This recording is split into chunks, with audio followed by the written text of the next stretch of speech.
Some French princes that became old dirty bastards. Spent half their life off their nut getting plastered. 2 decades later after they first met, now chatting shit on your TV set. It's Scotty Motty, Scotty Motty, Scotty Motty, Scotty Motty, Scotty Motty.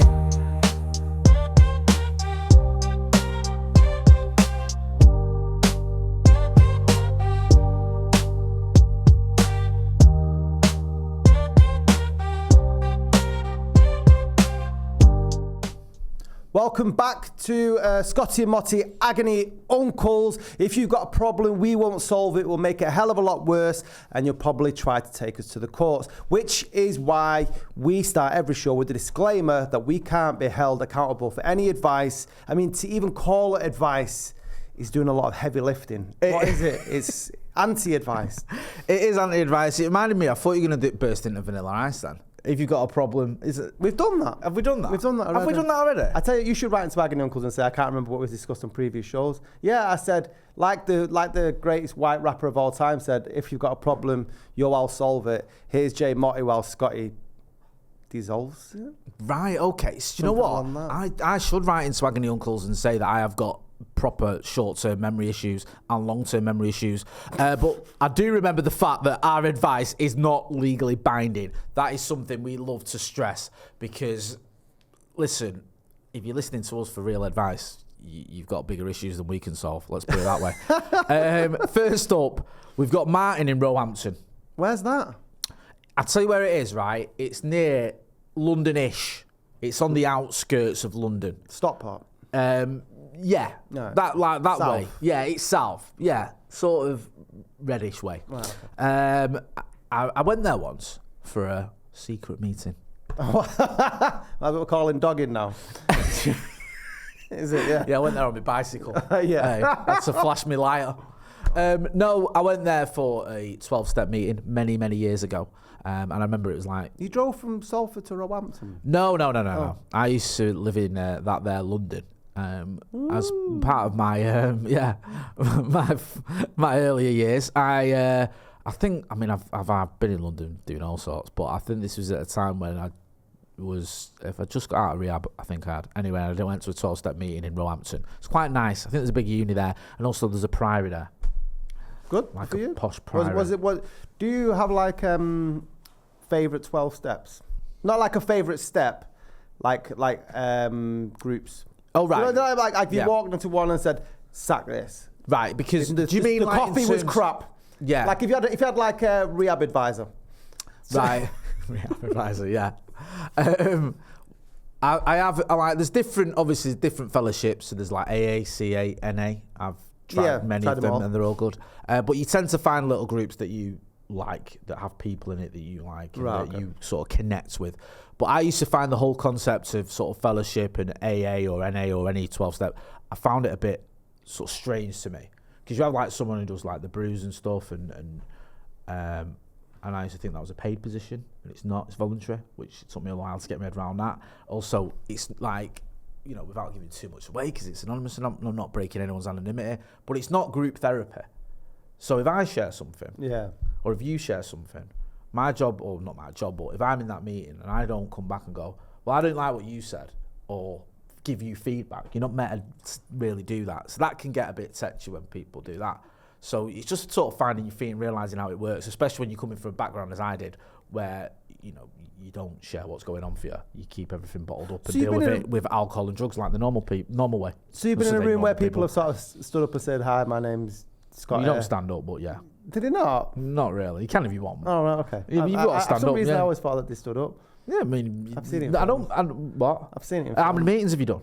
I've been to a few meetings. Well, I've done loads, and I haven't seen it, right? So what you're arguing before. That's the whole point. So, what have people sort of like had disagreements over in the really? I've seen some crackers, yeah. And I don't want to paint a bad picture of it because I'm loath to do that. It's very, very positive and productive, and you know the amount of success stories are unreal. But I've seen people launch chairs at each other.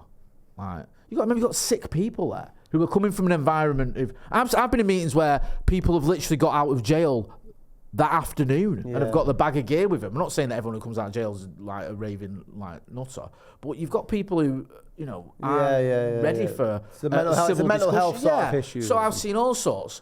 But on the flip side, I've seen people who, you know, have got it and have turned their life around, have had wonderful things happen to them. Yeah. You know, and I credit a lot of where I am Is today it like, with 12-step as well. So. Excuse me for using the analogy. Is it like finding a pub? Do you know what I mean? Do you know what I mean? Yeah. Like a non-alcoholic pub. Do you know, like when you go to pubs, like, I'm not drinking in there. Yeah, it can be. Do you know what I mean? You can walk in a room, right? You know, like Larry David when he was a comedian. He used to say he'd go out on stage and he'd look at the audience and he'd just go, no. No. He's famous for it, wasn't he? He'd look round, he'd get on the stage and he'd go, you people won't get this. No. He said he'd look round and he'd see they'd be talking to each other, the way they were dressed, and he'd just think, it's a fucking waste of my time and a waste of your time. So he'd go on and he'd berate the audience and tell them that they're fucking shit and they won't get it, and he'd just walk off. And sometimes you'll walk in a meeting and you'll get that vibe of like, it's not for me. Yeah. But like, I've had a couple where I've gone, but I'll always give it a go. What's the top 3 things that you look for in a meeting? I think the initial conversation you have when you get there. So some meetings have a greeter who'll like designate like someone. Yeah, he'll say hello, how's it going? Or just when you walk in and you might say something, hiya, you know what I mean? There's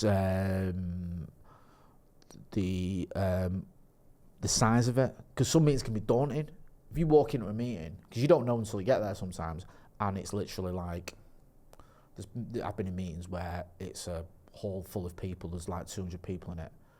200 people? There used to be a big meeting in Brixton that used to be like that. I don't know if it's still there, I presume it is. Which can be very daunting, just to sit there and it's like, wow. Especially if it's on you, you know, you've just like, you're still sort of processing what you're going through. And also, little things like the venue itself, where, you know, it's a bit gritty or whatever, or it's a bit posh. Posh sometimes could put me off. You get there and everyone's like, middle class. To do. Yeah, because there are meetings, like anything in life. So sometimes you walk in and you're like, oh, I don't know. Because when I first got clean, when I got out of rehab, I got like a where to find book, which used to tell you all the meetings were, and a bus pass or an Oyster card. And I used to travel around London, go to meetings all day long, just you know what I mean, just stay clean and whatnot. So I used to go to all sorts of different meetings, and some of them you get in and you love it and it's great, and others you get in there. And I never had a meeting where I felt like, I wasn't welcome. I think that'd be a stretch. I've never had it where I felt it was hostile, but there's somewhere you get in there and it's like, do you know what?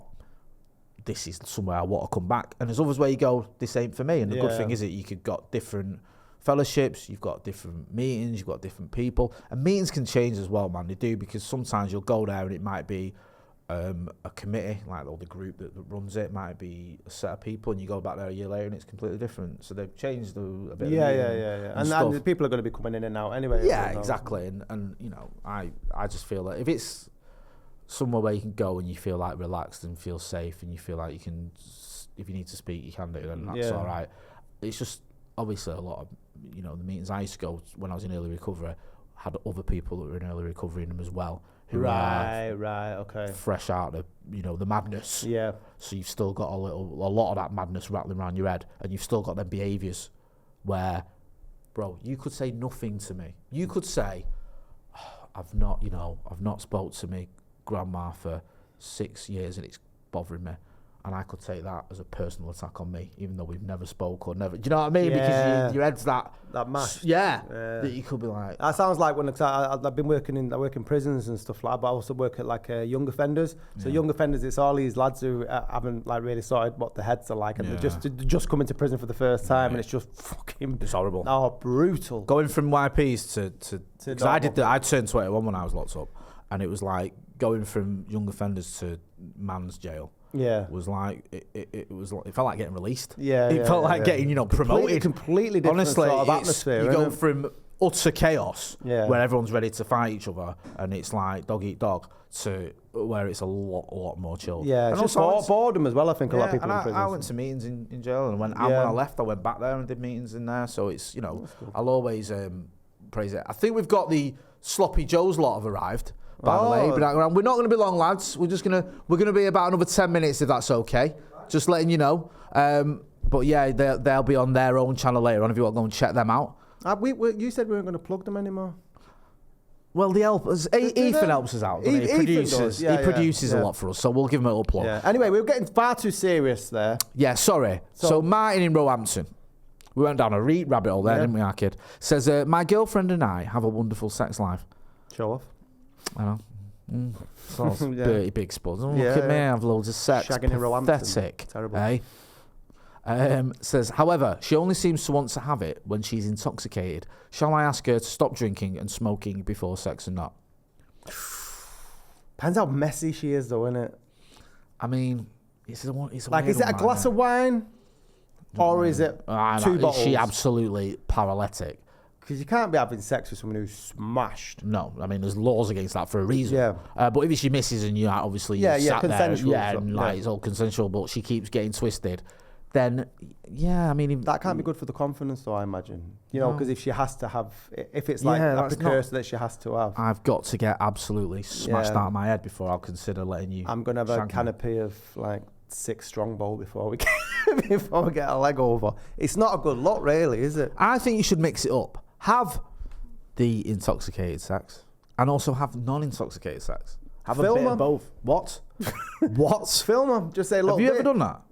What? Have sex on film? Why did you say things to me when I ask you these questions, right? Like it's the most outrageous question you've ever heard. Yes. And you're like, you forget I know you well, bro. Well, right? I'm not saying, but I ask you something and you'll go, yes. And then you'll go, yes. Yeah. Like, yeah, exactly.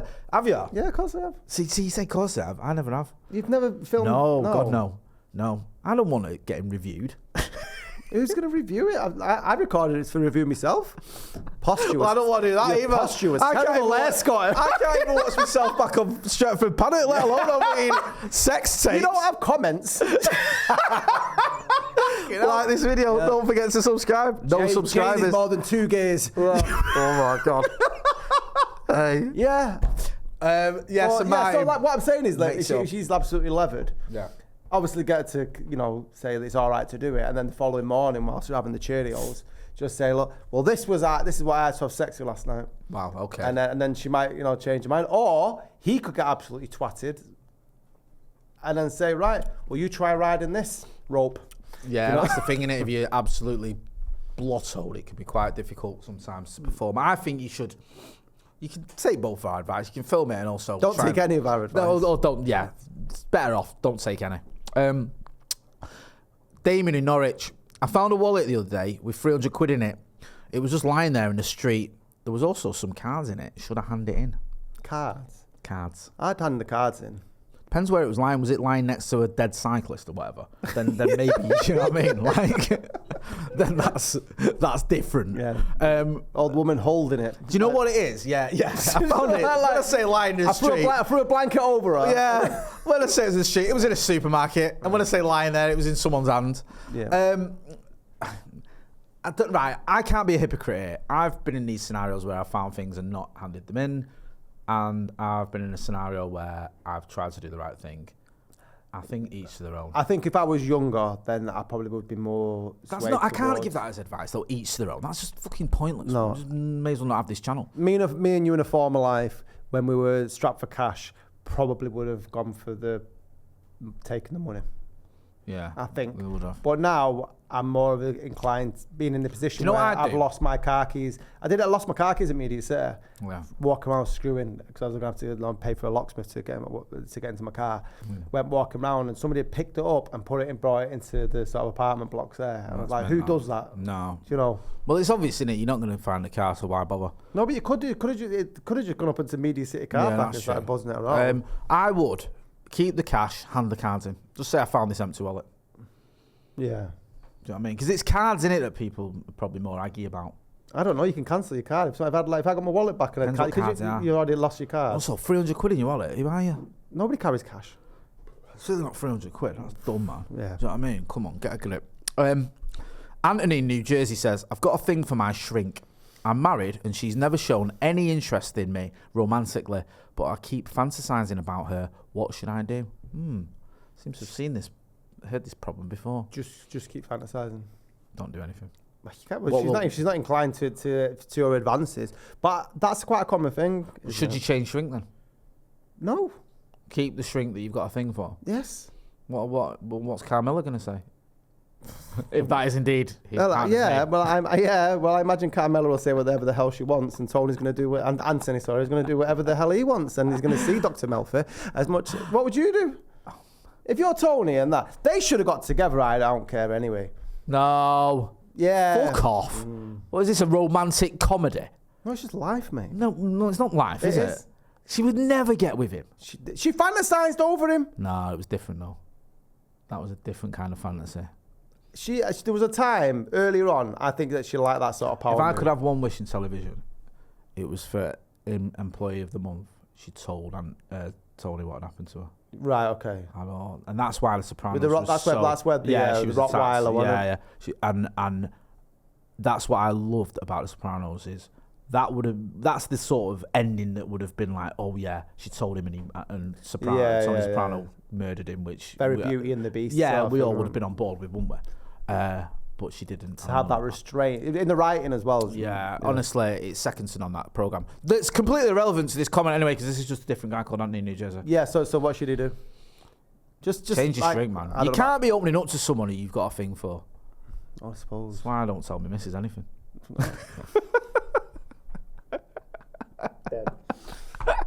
Good luck, Tony. The final one is from Liam in Warrington. Right, Warrington's a weird gaff, innit? Winnick Road. That's the main road that runs through Warrington. Oh, is it? Yeah. I think Warrington's one of the craziest places in Britain.